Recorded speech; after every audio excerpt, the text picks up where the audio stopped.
Tasavvur qiling, siz muvaffaqiyatli tadbirkorsiz. Oilangiz bor, biznesingiz rivojlanmoqda, hamma sizni hurmat qiladi. Lekin bir kuni kechqurun ishdan chiqasiz va shundan keyin sizni hech kim boshqa ko'rmaydi. Eng dahshatlisi esa, siz yo'qolganingizdan keyin ham kimdir sizning nomingizdan pul yechishni davom etmoqda. Bugungi hikoya aynan shu sirli voqea haqida. 2008-yilning 17-noyabr kuni 42 yoshli tadbirkor Jamshid Karimov ish kunini yakunlab ofisdan chiqdi. Kuzatuv kameralari uning binodan chiqib qora rangli avtomobilga o'tirganini qayd etdi. Bu uning oxirgi marta tirik ko'rilgan lahzasi edi. Uyda esa rafiqasi va 2 farzandi uni kutayotgan edi. Ammo kechasi soat 10 bo'ldi. Keyin 11, so'ng yarim tun. Jamshid uyga qaytmadi. Telefonga qo'ng'iroq qilishdi. Telefon o'chiq edi. Avvaliga oilasi uni muhim uchrashuvda deb o'yladi. Lekin ertasi kuni ham undan darak bo'lmadi. Shunda politsiyaga murojaat qilindi. Dastlab tergovchilar oddiy yo'nalishda ish olib borishdi. Baxtsiz hodisa o'g'irlab ketish yoki ixtiyoriy ravishda g'oyib bo'lish. Ammo bir necha kundan keyin vaziyat yanada sirli tus oldi. Jamshidning bank hisobidan katta miqdorda pul yechilgani ma'lum bo'ldi. Bir emas, 2 emas, ketma-ket bir necha marotaba. Jami 10 minglab dollar. Bank xavfsizlik xizmati videolarni politsiyaga topshirdi. Videoda Jamshidga o'xshagan erkak bankomat oldida turardi. U shlyapa kiygan va yuzining bir qismi yashirilgan edi.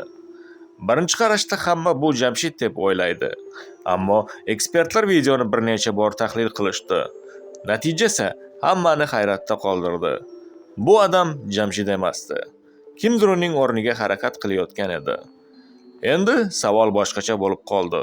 Agar pulni Jamshid yechmagan bo'lsa, kim yechgan? Va eng muhimi, Jamshidning o'zi qayerda edi? Tergovchilar uning yaqinlarini tekshira boshlashdi. Do'stlari, hamkorlari, sobiq sheriklari, ammo hech qanday jiddiy iz topilmadi. Oradan oylar o'tdi, keyin yillar, ish deyarli yopildi. Ko'pchilik Jamshid allaqachon hayotdan ko'z yumgan deb hisoblay boshladi. Oradan 15 yil o'tdi. 2023-yilda esa kutilmagan voqea yuz berdi. Eski omborxonani buzish ishlari olib borilayotgan edi. Ishchilar beton ostida g'alati metall buyumni topishdi. Bu eski avtomobilning bir qismi edi. Politsiya chaqirildi. Qazish ishlari davom ettirildi. Bir necha soatdan keyin esa butun mashina topildi. Mashina raqami tekshirildi. Bu aynan Jamshid Karimovning yo'qolgan avtomobili edi.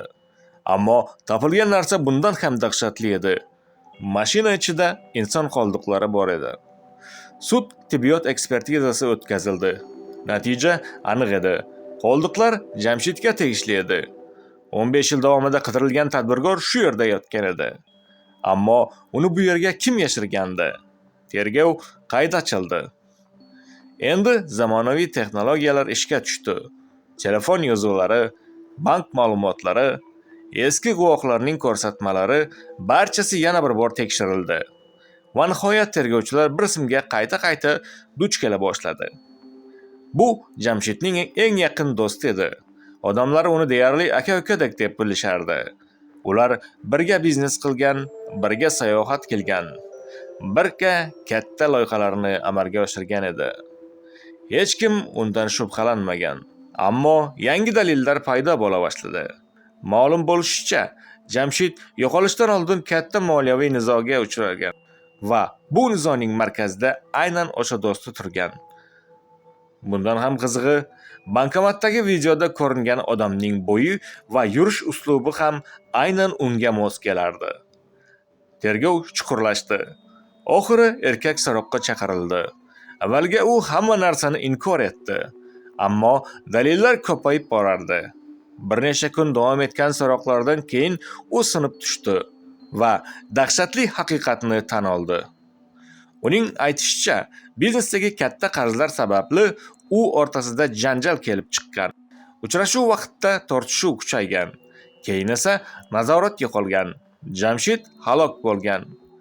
Vahimaga tushgan jinoyatchi izlarni yashirishga qaror qilgan. U avtomobilni ombor hududiga olib borgan.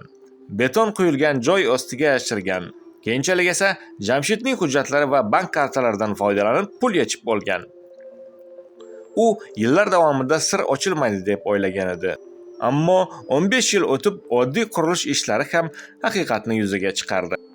Ba'zan eng katta xavf begona odamlardan emas, biz eng ko'p ishonadigan insonlardan keladi. Jamshidning hikoyasi ham shuni ko'rsatadiki, ayrim sirlar qancha vaqt o'tmasin, baribir ochiladi. Haqiqat kechikishi mumkin, ammo u butunlay yo'qolmaydi.